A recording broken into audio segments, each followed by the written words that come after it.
बिस्मिल्लाहिर्रहमानिर्रहीम। हमारा आज का मौजू है चार्ट। चार्ट एक अहम बसरी तदरीसी माविन है, यानी एक ऐसी मददगार चीज़ जिसका ताल्लुक़ बसारत के साथ है और वो पढ़ने पढ़ाने के अमल में मददगार साबित हो सकती है। चार्ट जो है वो बिल्कुल सादा भी हो सकते हैं और आप इसे रंगीन भी बना सकते हैं। अमूमन अब समझने की बात यह है कि चार्ट दर हकीकत है क्या। चार्ट दरअसल एक मोटे कागज़ का एक टुकड़ा है, ठीक है, जिस पर हम मोटे कलम के साथ लिखते हैं और ये स्याही के साथ यानी काली या नीली स्याही के साथ भी लिखा जा सकता है या उसे रंगीन बनाने के लिए मुख्तलिफ़ जो है वो रंग दार मार्कर जो है वो भी इस्तेमाल किए जा सकते हैं। फिर अगर आप इस पे कोई तस्वीर वगैरह आवेज़ा करना चाहते हैं तो वो तस्वीर काट कर भी इस पे चस्पा की जा सकती है। इस सूरत में इसे ज़्यादा दिलचस्प बनाया जा सकता है और ज़्यादा खुशनुमा हो जाता है, बच्चे इसकी तरफ ज़्यादा आसानी से मुतवज्जो हो सकते हैं। चार्टों का इस्तेमाल वैसे तो तकरीबन हर क्लास में किया जा सकता है, लेकिन ज़्यादा मौसर ये छोटी क्लासों के लिए मीडियम तस्वुर किया जाता है। बच्चे चूँकि रंग बिरंग की चीज़ों से ज़्यादा मुतवज्जो होते हैं, इसलिए ये रंगदार तस्वीरें और मुख्तलिफ़ रंगदार मार्कर जो है वो उन्हें अपनी तरफ ज़्यादा आसानी से मुतवज्जो कर सकते हैं। पाकिस्तान के तालीमी इदारों में चार्टों का इस्तेमाल बहुत आम है। वैसे तो हर मज़मून की तदरीस में चार्ट से आसानी से मदद दी जा सकती है, लेकिन माहिरीन ये कहते हैं कि कुछ मज़ामीन ऐसे हैं जैसे कि इस्लामियात है, मुताला पाकिस्तान है, हिस्ट्री है, या ज़ुबान और अदब वगैरह हैं, जिनमें चार्ट का इस्तेमाल जो है वो ज़्यादा मौसर समझा जा सकता है।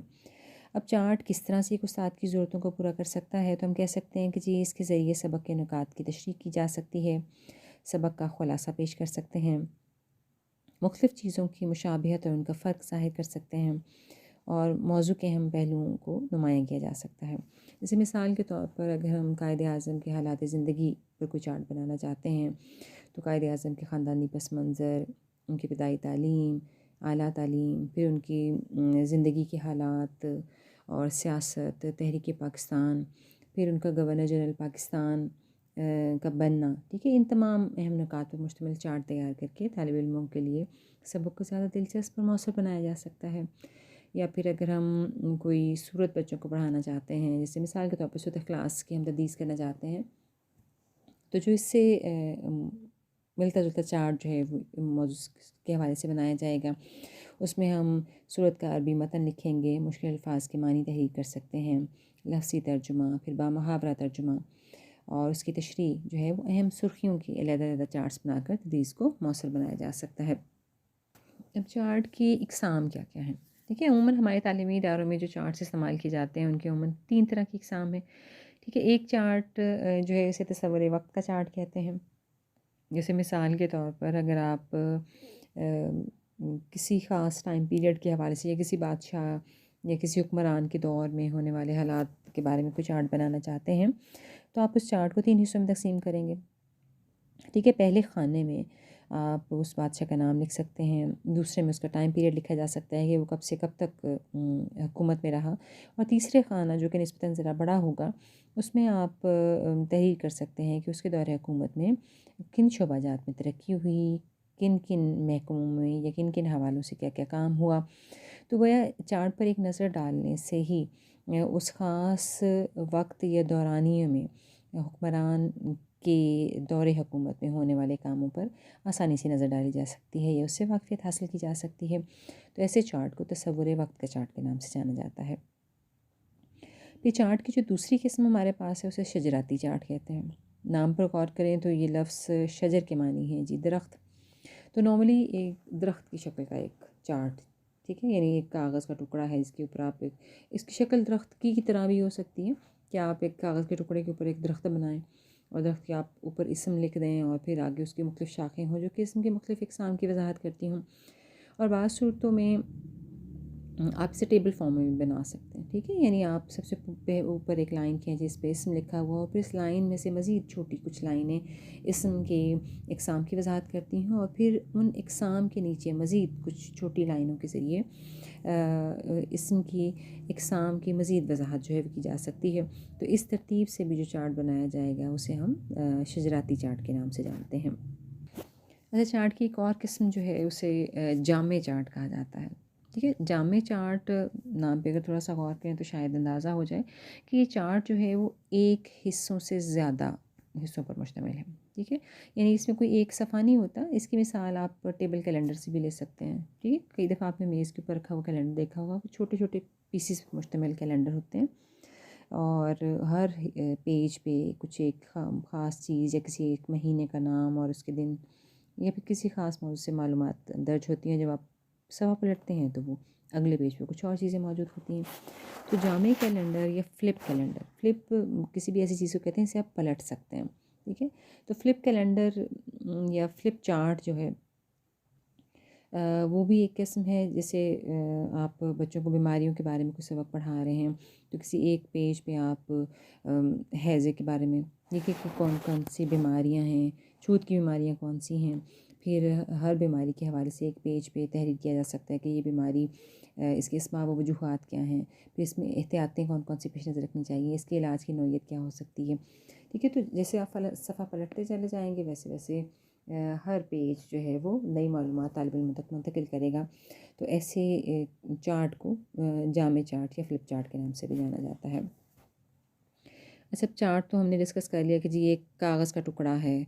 ठीक है, और जिस पे आप मोटे कलम से अहम चीज़ों को लिख लेते हैं और चूँकि ये क्लासरूम में आवेज़ा होता है, हर वक्त बच्चों की नज़र के सामने है, उसे वो देख सकते हैं और उस पर नज़र डाल सकते हैं, उसमें मौजूद मालूमात को ज़हन में महफूज रख सकते हैं।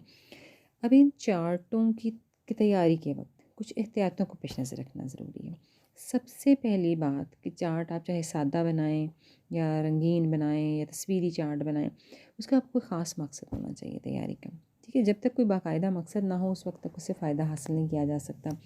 अगर सिर्फ बच्चों की खुशी के लिए या रंगामेज़ी के लिए आप चार्ट बनाना चाहते हैं तो उससे मकसद कोई पूरा नहीं होगा। तालीमी मकसद पूरा करने के लिए चार्ट की तश्कील की जानी चाहिए।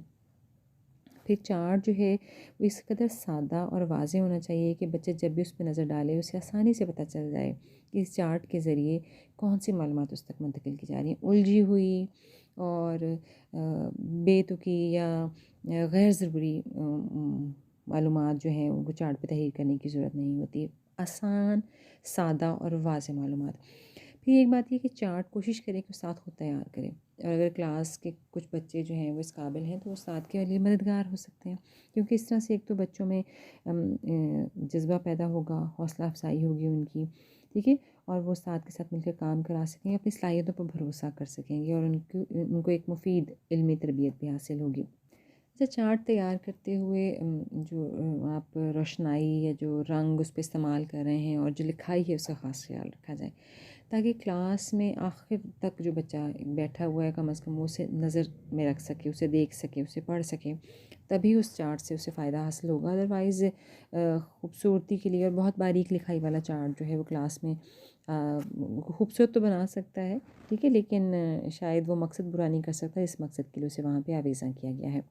अच्छा, एक और चीज़ इसका ख़्याल रखना चाहिए कि किसी भी एक सबक के लिए, ठीक है, या किसी ख़ास मज़मून के हवाले से 5 से ज़्यादा चार्ट नहीं होने चाहिए। देखिए, ऐसा ना हो कि अगर आप अंग्रेज़ी के चार्ट लगा रहे हैं तो 10 चार्ट एक क्लासरूम में अंग्रेज़ी के ही लगे हुए हैं और मैथ का कोई एक चार्ट है या उर्दू का कोई एक चार्ट है। तो कोशिश करें कि मुख्तलिफ़ मज़ामीन के लिए जो आप चार्ट तश्कील दे रहे हैं उनकी तादाद तकरीबन एक ही जैसी हो ताकि उससे फ़ायदा हासिल कर सकें बच्चे। अच्छा, अब इन चार्टों के कुछ फ़ायदे भी होते हैं।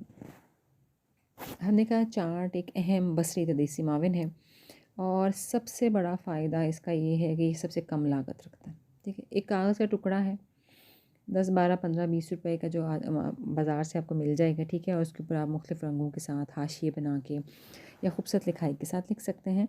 और अगर आप उसे आसान महफूज रख लें, ठीक है, तरीके से, तो फिर आप उसे कई टाइम के लिए इस्तेमाल कर सकते हैं, लंबे टाइम के लिए आप उसे इस्तेमाल में ला सकते हैं और ये एक मौसर मीडियम भी साबित हो सकता है। उस्ताद जो है उन चार्टों की मदद से बच्चों में सबक के लिए दिलचस्पी पैदा कर सकता है, उन्हें सबक की तरफ मुतवज्जो कर सकता है, ठीक है, सबक पढ़ने के लिए आमादा और तैयार कर सकता है। फिर चार्ट के ज़रिए कोई भी जो सबक आप पढ़ा रहे हैं उसके तमाम इक़दामात को एक दूसरे के साथ जोड़ा जा सकता है, मरबूत किया जा सकता है, यानी जोड़ा जा सकता है। इनके ज़रिए सबक को मुख्तलिफ़ इकाइयों में तकसीम करके हर जुज़ पर मुनासिब तवज्जो दी जा सकती है।